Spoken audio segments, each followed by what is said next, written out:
Last day, I was watching Barbie, and there was a scene in the Barbie that cracked me up so much. I had burst into tears because, as someone who's trying to learn English, who's been learning English for the past, 6 years, I can relate to it so much. Guys, look at that. Bolígrafos. Bolígrafos.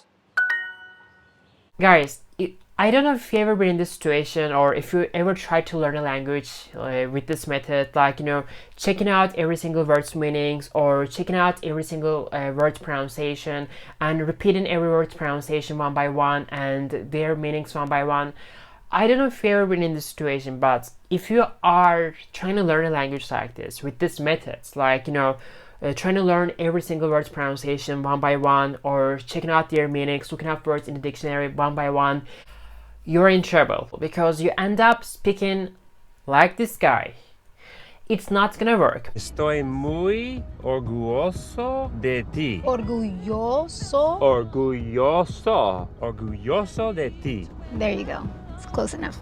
Sí se puede. That's a political statement. That's appropriation, Dad. And today, I want to talk about how to learn words in the most efficient way and how to never forget their meanings, because the way you learn words, I always say that, the way you learn words will determine whether you will speak English fluently in the future or not, okay? Now, one of the main problem with learning words in English is most of the words, phrases in English have many different meanings. What I mean by that is, for instance, let's talk about pick up.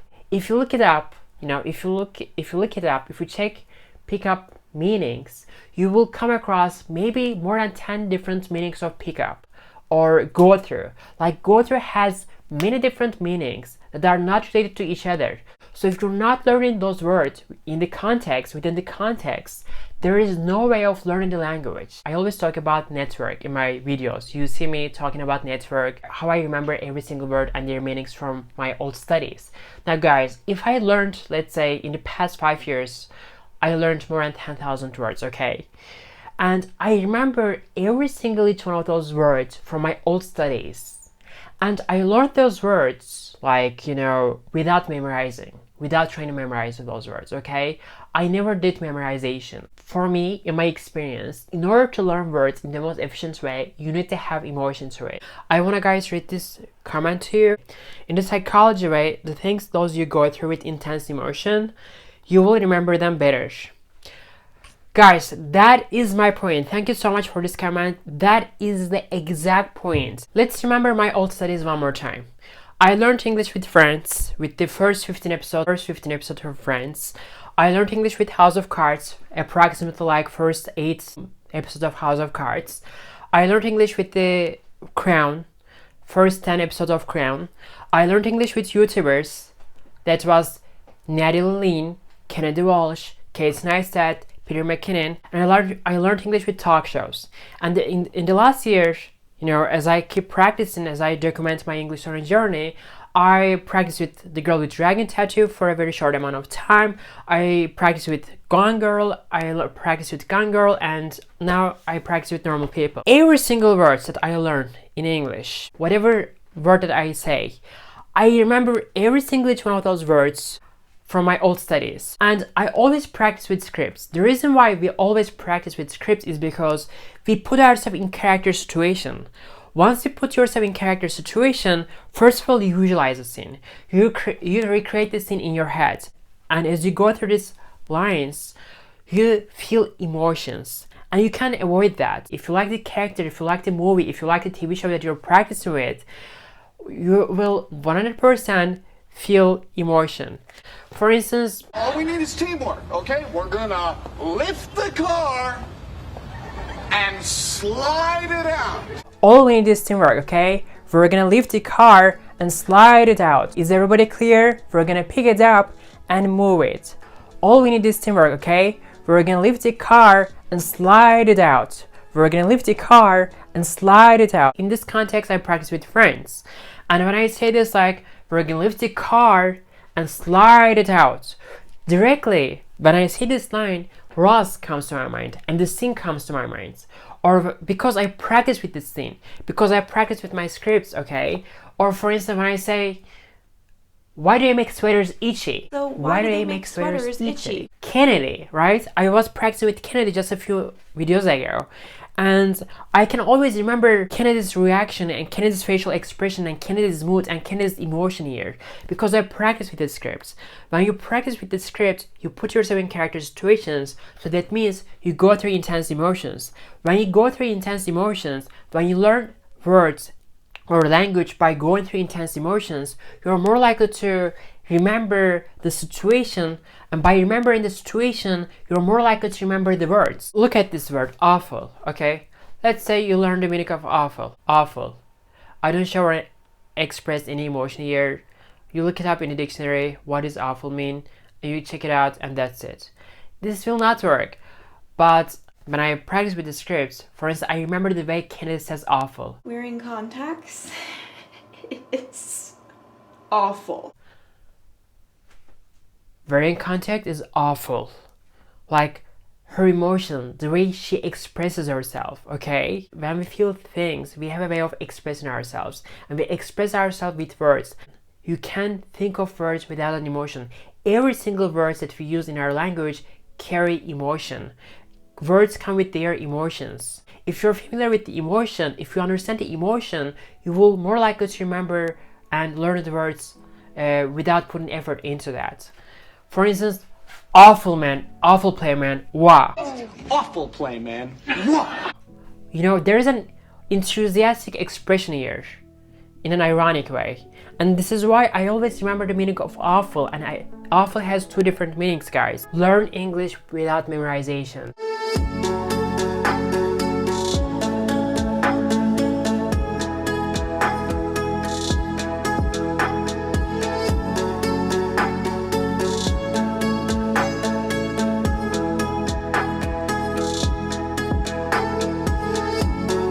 I wasn't aware my eyeline fell under the jurisdiction of school rules. Tried to impress your classmates. They don't look too impressed to me. I wasn't aware my eyeline fell under the jurisdiction of school rules. Trying to impress your classmates, they don't look too impressed to me.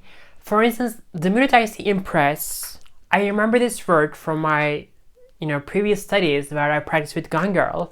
And well, impressive gal. Wow. Impressive gal. When I see impress, directly the scene from Gone Girl comes to my mind. Okay, in that case, principal's office. Okay, in that case, principal's office. The first time that I learned the meaning of principal was the time when I was practicing with Kennedy. In 2020, during COVID, I was learning English with Kennedy, and there was this really fun scene, there was this really fun video of Kennedy, and I learned the meaning of principal. I know it's a very basic word, I didn't even know the meaning of principal, okay? Who is that? It's the principal. Oh, I better be nice. He is the principal. What you get in German? Are you bragging? So, what you get in German? Are you bragging? What you get in German? Are you bragging? I remember this word brag from the time when I was practicing, when I was learning English with Crown. After dinner, our host started to brag about how the royal house would soon be in his name. Nonsense. See, I'm just a little confused about what I feel. See, I'm just a little bit confused about what I feel. I think it'd be awkward in school if something happened between us. I think it'd be awkward in school. I think it'd be awkward in school if something happened between us. See, I'm just a little confused about what I feel. I think it'd be awkward in school if something happened with us. When Connell says confused and awkward, the first scene that comes to my mind when someone says confused, Kennedy. I'm so confused. I'm so confused. Like, anytime I say confused, I'm so confused. The melody, the scene, the melody, the sound of the voice of Kennedy comes to my mind. Because words, the way we speak the language has a melody, right? We don't speak in a robotic way. It's the way we use words has emotions. The way we use words with emotions, okay?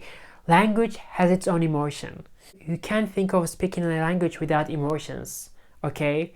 So you need to include the emotional aspect of learning a language. So, for instance, when Connell says confused, directly Kennedy comes to our mind. Or awkward. Chandler directly comes to our mind because it was the first time 6 years ago I learned the meaning of awkward. You finally get up the courage to do it. There's that horrible, awkward moment when you've handed her the note. Chandler. I directly remember the scene. I don't remember the exact line, but I remember the scene, I remember the story. Because in my mind, I have memories. I remember awkward with Chandler. You can borrow it if you like. No, I've actually read it already. I don't know why I picked it up. Pickup, right? Pickup. Pickup has tons of different meanings. We talk about this. In the beginning of the video, I talked about this.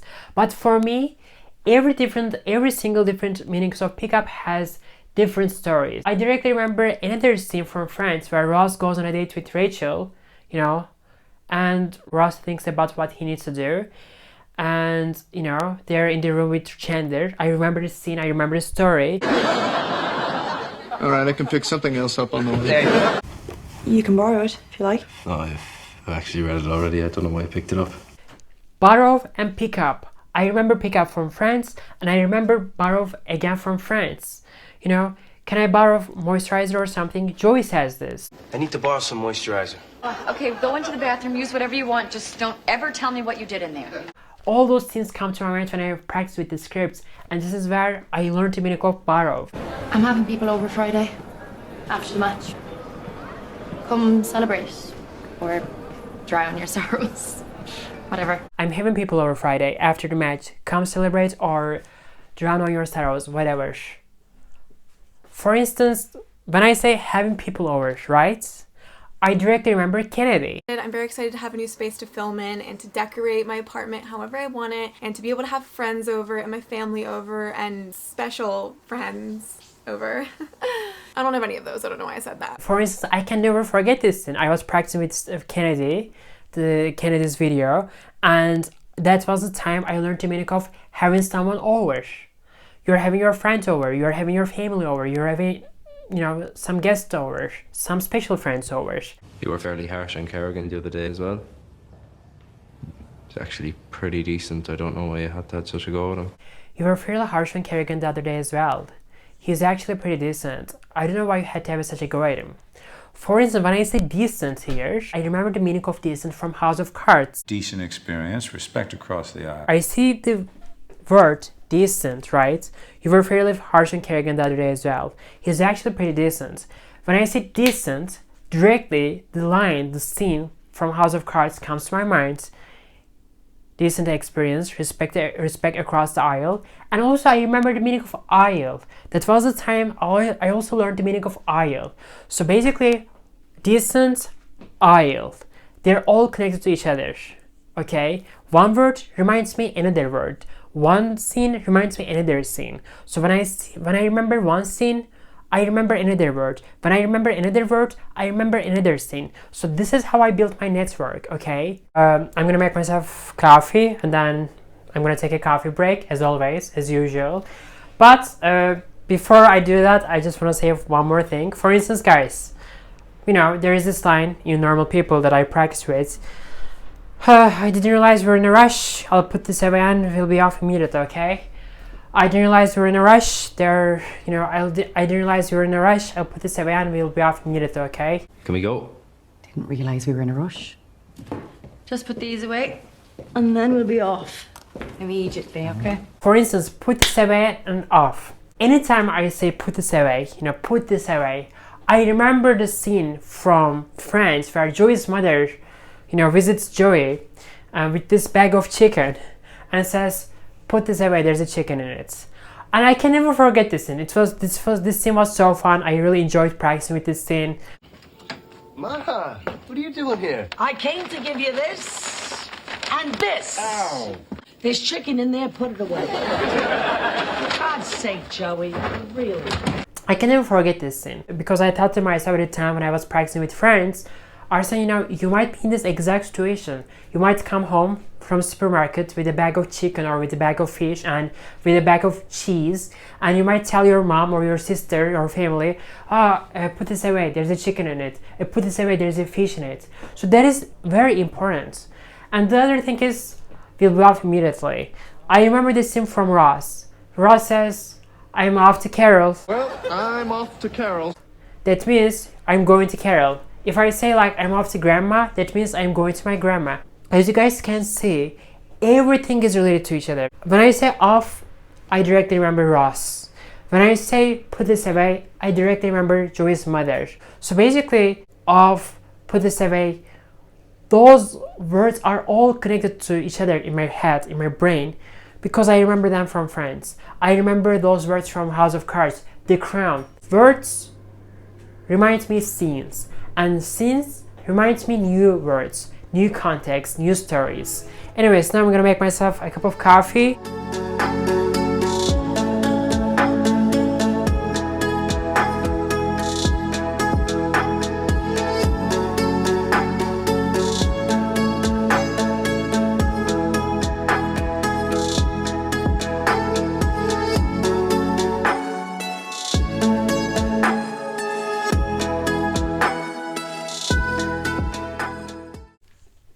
Okay guys, I'm on a coffee break, and while I'm on a coffee break I want to talk about a few things. Last day I was watching this interview of Javier Bardem. I am pretty sure, I assume that many of you know him. In my opinion, he's a really talented and great actor. Especially I know his work from No Country for Old Men. It was a really great movie. And I was watching this part that I want to share with you guys. How did Javier Bardem learn a language, learn English? English. I learned English by listening music, by listening AC/DC and trying to understand what they were saying. I guess now it's easier to act in English than it was, let's say 15 years ago. But still, it's always hard to let yourself go. No matter how much you speak the language, it doesn't matter. If you're not fully living in a country where you can use the language, it will always take practice. Once you stop practicing the language, once you stop using the language, in our case that is English. If I stop speaking English, if you stop speaking English, if you stop practicing English, that means your English is gonna start going backwards. The same thing goes for your first language as well. For instance, honestly, in the past 5 years, I spent half of my day speaking English and speaking Turkish, and my Turkish is not as good as it used to be like 6 years ago. I was so good at expressing myself in Turkish, but recently, for the last 2 years, I struggle with expressing myself in Turkish so bad. You can even lose your first language, your native language, once you stop using the language, because you will get rusty, because you will start to think in another language. In a way, I'm less shy in English than in Spanish because I have less attachment to it. That is so weird, because the thing is, in my first language, in Turkish, you can never witness me cussing, saying fuck or something. You can never hear that. I never cuss in my first language in Turkish. I would never cuss or use any slang or something. But in English, I'm so comfortable with, cussing or using words like fuck or something. Like, I don't feel shy or I don't feel ashamed of anything when I speak in English. And that makes me feel so free. So I can jump off a cliff with the English because I don't have memories in English. It's not like when you speak your own language or your mother tongue, where everything is related to an emotion. Guys, that is what I'm talking about. Now, when I practice with scripts, when I practice with friends, with House of Cards, with The Crown, with normal people, I collect memories.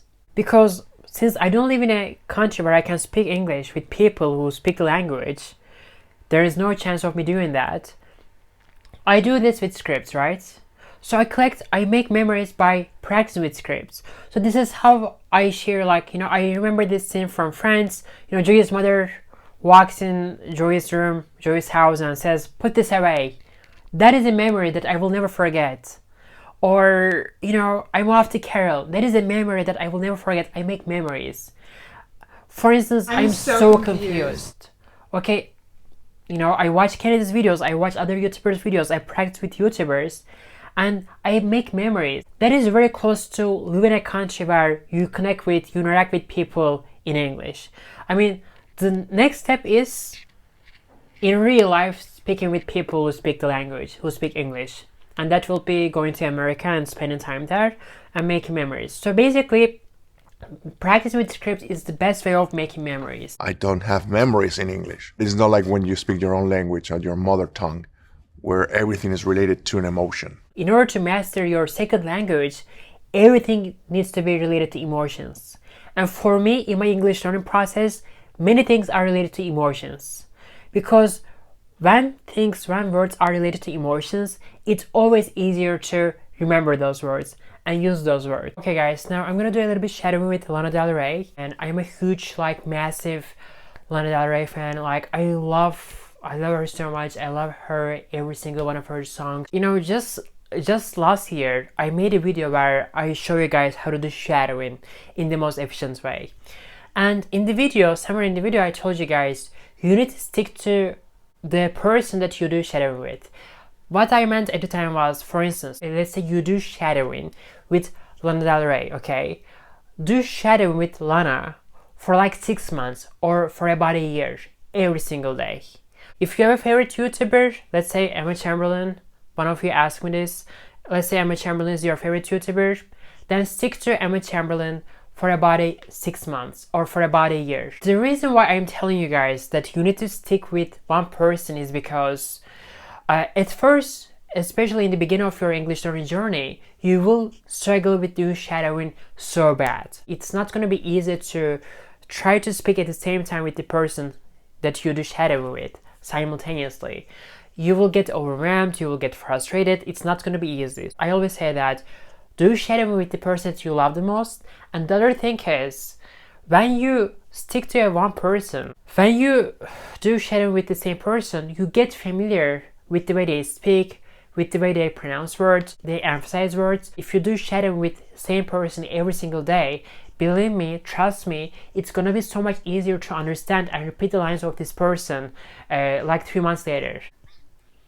And also, doing shadowing with the person that you love is the most important thing. I was like, Jack, you have to. Okay. And then, of course, Jack is so elusive. He's like, yeah, I know, J.J. Abrams, we're friends. I was like, well, then you must come. I was like, Jack, you have to. And of course, Jack is so elusive. He's like, yeah, I know, J.J. Abrams, we're friends. Yeah, he's like, yeah, J.J. Abrams, we're friends. Then you must come. Then you must come, you know? Like what are the chances that you would know all these amazing people? What are the chances that you would know all these amazing people?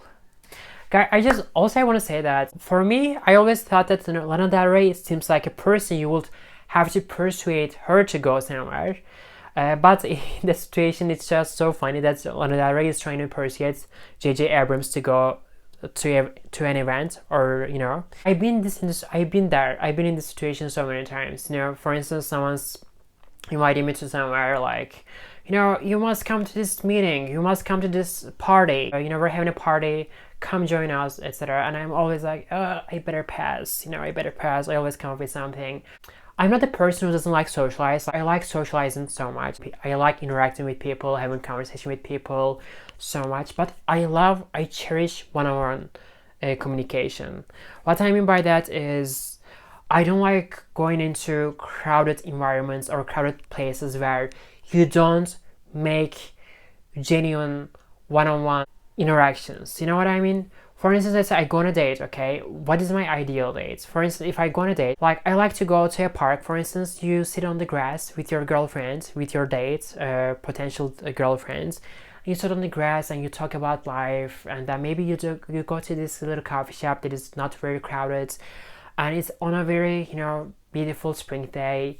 You sit on the grass, you talk about life, but one-on-one communication, not partying, not at the bar, not at the restaurants. If I'm in a environment like group of friends, like everyone has having like small talks all the time, I don't like that. I like having long conversations. Like I like getting to know the people that I'm talking to. Like I like intimacy and genuine communication and connection rather than these small fake contacts. I don't like superficial contact. It's so exciting for me to get to know someone because everyone has their own unique universe and their own stories, their own unique stories, and yeah. I was like, well, then you must come. Oh my God. Like what are the chances that you would know all these amazing people? And then I was like, you must come. Then I was like, you must come. Oh my God. What are the chances you will know all these amazing people?